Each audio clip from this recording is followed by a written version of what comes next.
जय हिंद देशवासियों।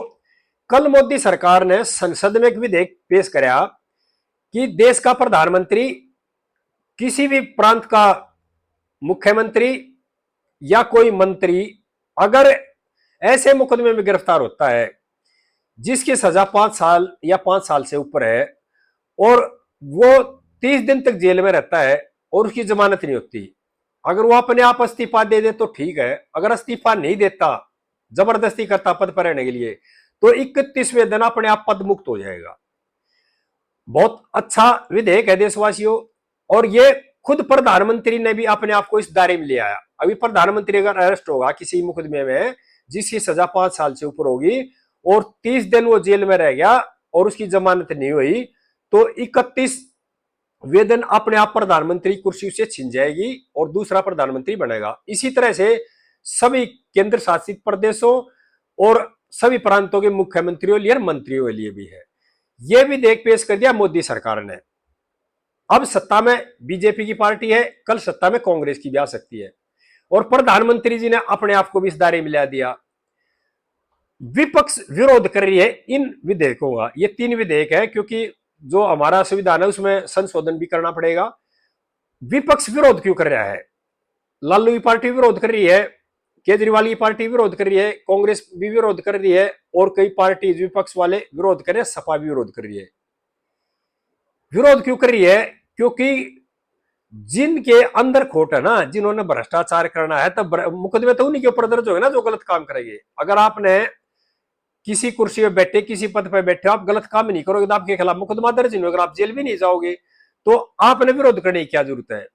जब जो सत्ता पक्ष है वो इस विधेयक को ला रहा है और अपने प्रधानमंत्री को इसको भी के दायरे में लिया है, अपने जो मुख्यमंत्री है उनको भी दायरे में लिया है, क्योंकि हिंदुस्तान की बहुत सी ज्यादा प्रांत है जिसमें बीजेपी की सरकार है, बीजेपी के मुख्यमंत्री है। विधेयक तो पूरे देश के लिए बनेगा ये, लेकिन जो सत्ता पक्ष है वो विरोध नहीं कर रहा है, विपक्ष उसका विरोध कर रहा है। मेरा सबसे पहले तो सवाल यह विपक्ष के नेताओं से है, आगे लोकतंत्र में हमेशा एक पार्टी की सरकार नहीं रहती। अब आज कल आप विपक्ष में बैठे हो, कल आने वाले समय में आप अच्छे काम करो, आप सत्ता में भी आओगे और ये बीजेपी जो पार्टी है वो विपक्ष में भी जाएगी। कभी बीजेपी सत्ता में रहेगी, कभी दूसरी पार्टियां सत्ता में रहेगी, कभी विपक्ष में रहेगी। ये खेल तो दुनिया में चलता रहेगा, देश में चलता रहेगा। लेकिन जो एक विधेयक अच्छा बन रहा है, अभी कोई भी आदमी अगर गलत काम करता है उसके खिलाफ मुकदमा दर्ज होता है, वो जेल में चला जाता है, अरेस्ट होता है, तो जेल से सरकार नहीं चलाएगा।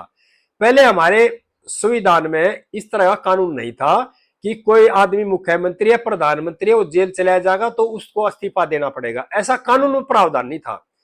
क्यों? जब कानून बना था उस टाइम के लोग बहुत ईमानदार लोग थे और नैतिकता के आधार पर अगर छोटा कोई एलिगेशन लग गया ना तो नैतिकता के आधार पर इस्तीफा दे देते थे। जैसे रेल मंत्री थे हमारे लाल बहादुर शास्त्री जी, रेल दुर्घटना होगी, नैतिकता के आधार पर इस्तीफा दे दिया। आजकल के जो रेल मंत्री है, कई दुर्घटनाएं होते इस्तीफा नहीं देते। कई जो मुख्यमंत्री थे उन पर आरोप लगे, उन्होंने नैतिकता के आधार पर इस्तीफा दे दिया। केजरीवाल पर आरोप लगे, जेल में भी रहे, लेकिन जेल से सरकार चलाई। तो इसलिए इस कानून की जरूरत पड़ी। अगर मान लो कल ने देश के प्रधानमंत्री के खिलाफ मुकदमा दर्ज हो जाता है और वो जेल चले जाते हैं, उनको सजा हो जाती है, कानून में ऐसा कोई प्रावधान है नहीं कि उनको हटाया जाएगा, तो जेल से प्रधानमंत्री पद पर बैठे रहेंगे, वहीं से सरकार चलाएंगे। तो ये जो विधेयक है ना, ये मोदी सरकार बहुत अच्छा विधेयक ला रही है, मेरा देशवासियों से कहना है। और एक बार जो कानून बन जाता है वो सारी उम्र के लिए कानून बनता है और एक बार संशोधन करना जरूरी है संविधान में भी। और जब मौजूदा जो प्रधानमंत्री मोदी जी है वो खुद अपने आप को इस दायरे में लेकर आ रहे हैं और जो लोग पहले बड़े बड़े भाषण देते थे खड़े होकर के, हमारे केजरीवाल जी, वो भी विरोध कर रहे इस चीज का। वो तो कहते थे अब लोकपाल क्यों नहीं ली, इस लोकपाल को लेकर के तो सत्ता में राजनीति में आए थे। अब 10 साल दिल्ली में मुख्यमंत्री रह गए, पंजाब में उनके मुख्यमंत्री सरकार है ना, तो जो लोकपाल है पंजाब में बना है और ना दिल्ली में बना लोकपाल, यानी कि देश की जनता को गुमराह किया। यहां मैं देशवासियों से बताना चाह रहा हूं, जब हमारे मोदी जी एक विधेयक ला रहे हैं, बहुत अच्छा विधेयक है कि भाई जो भी आदमी जुर्म करेगा देश में, जो भी आदमी अपराध करेगा और वो गिरफ्तार होगा तो उसने कुर्सी छोड़नी पड़ेगी, ऐसा कानून बना दो। जो कई स्वार्थी लोग हैं और कई बहुत ही उसी सोच के हैं जो, या एक तरह से तानाशाह सोच के है, वो इस्तीफा नहीं देंगे तो उनको कैसे हटाया जाएगा। उनको कोई कानून बना दिया, कानून से अपने आप हट जाए, 30 दिन के बाद रोज जेल चलेगा, 31वें दिन उनका पद मुक्त माना जाएगा, ऑटोमेटिक हो जाएगा। तो इस कानून की बहुत ज्यादा जरूरत थी, लेकिन अब विपक्ष वाले राजनीति कर रहे हैं। जो विधेयक थे उनके पन्ने फाड़ कर गृह मंत्री फेंके गए, दुनिया ने देखे संसद के अंदर, उसका संसद का वॉकआउट किया। देश की जनता से प्रार्थना है, जो नेता जब सत्ता में रहते हैं, जब कुछ बातें करते हैं, जब विपक्ष में आते हैं, जब अच्छे कानूनों को देश में लागू नहीं होने देना चाहते, वो देश की जनता का भला नहीं चाहते।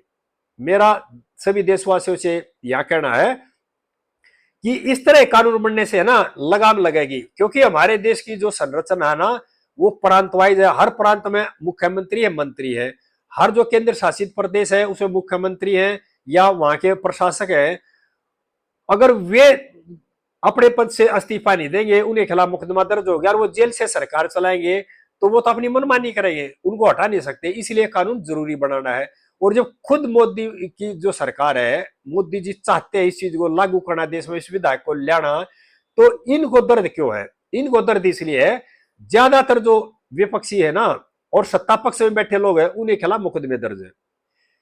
और परसेंटेज निकाल के देखना, हर पार्टी के 25-25, 30-30% जो है ना एमएलए और एमपी है, उन्हें खिलाफ मुकदमे दर्ज है, हीनियस केस दर्ज है। लेकिन फिर भी वो राजनीति कर रहे हैं। हमारे जो प्रधानमंत्री जी है वो इस सोच के साथ आगे बढ़ रहे हैं, देश को आगे बढ़ाने में, धीरे धीरे अपराधियों को राजनीति से बाहर किया जाए और कानून बना किया जाए। जब कानून बन जाएगा तो आगे धीरे धीरे ये कानून बन गया, कैसा कानून बनाएंगे, अभी अपराधी अलग से नहीं लड़ सकता, इस तरह कानून बना देंगे और राजनीति है और देश की संसद अपराध मुक्त हो जाएगी। और लोग जो संसद में बैठे हैं वो डरने लग जाएंगे, अभी गलत काम करे थे जेल जाओगे, जेल जाओगे तो पद चला जाएगा, फिर वो गलत काम करेंगे नहीं। गलत काम नहीं करेंगे तो ये देश की जनता को फायदा होगा इस चीज का। और जो नेता है वो कई तो इस तरह है जो आर्थिक अपराध इतने बड़े बड़े घोटाले करते हैं अपने मंत्रालय में, कोई ठेका देने का, इस तरह का जो सरकारी पॉलिसियों में, जिन के खिलाफ कई के मुकदमे दर्ज, जेल भी गए हैं, लेकिन फिर राजनीति करके फिर मंत्री बन रहे हैं। तो ये जो विधेयक लाए है ना मोदी जी, ये इन भ्रष्ट नेताओं पर लगाम लगाने का विधेयक है। लेकिन हमारे जो कांग्रेस पार्टी के हैं, राहुल जी और आम आदमी के केजरीवाल जी, सपा के अखिलेश जी, ये सब है, और लालू जी, ये इसका विरोध कर रहे हैं अपने स्वार्थ के लिए। इनको पता है तो आगे जो इन लोगों की राजनीति खत्म हो जाएगी अगर ये विधेयक इस तरह लागू हो गया, तो जो बहुत से ऐसे पारिवारिक जो पार्टियां वे खत्म हो जाएगी धीरे धीरे, और इनको अपने परिवार का डर है, इसलिए ये विरोध कर रहे हैं इस चीज का। सभी देशवासियों से प्रार्थना है, मौजूदा सरकार का ना वो साथ दो और इन लोगों के खिलाफ सोशल मीडिया पे मुहिम चलाओ। जो विरोध कर रहे हैं ना, इन विरोधियों के खिलाफ सोशल मीडिया पे मुहिम चलाओ, और जो मौजूदा सरकार है, मोदी सरकार के हाथ मजबूत करो, जो कि देश में धीरे धीरे सुधार आएगा।